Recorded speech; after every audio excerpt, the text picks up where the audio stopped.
একটি গ্রহণযোগ্য সমঝোতায় পৌঁছাতে শান্তি আলোচনার জন্য পাকিস্তানের রাজধানী ইসলামাবাদে পৌঁছেছে ইরানের পররাষ্ট্রমন্ত্রী আব্বাস আরাগচির নেতৃত্বে একটি উচ্চ পর্যায়ের প্রতিনিধি দল।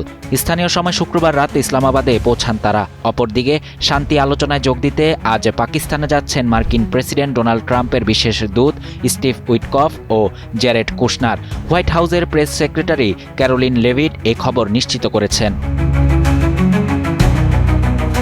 এর আগে শুক্রবার রাতে ইরানের পররাষ্ট্রমন্ত্রী আব্বাস আরাগচির নেতৃত্বে একটি দল পাকিস্তানে পৌঁছায়।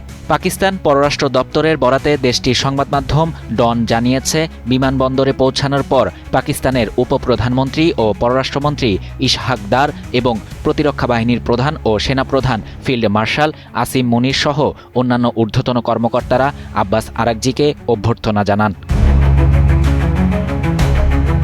সফরকালে ইরানের পররাষ্ট্রমন্ত্রী পাকিস্তানের শীর্ষ নেতৃত্বের সঙ্গে সবশেষ আঞ্চলিক ঘটনাগুলো এবং আঞ্চলিক শান্তি ও স্থিতিশীলতার জন্য চলমান প্রচেষ্টা নিয়ে বৈঠক করেন।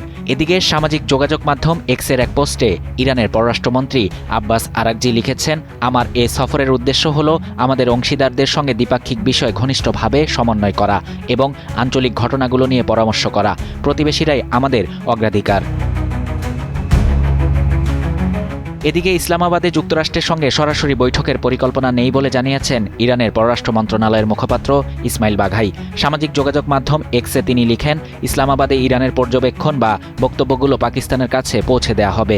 আব্বাস আরাগচি কেবল পাকিস্তানের উচ্চ পদস্থ কর্মকর্তাদের সঙ্গে বৈঠক করবেন।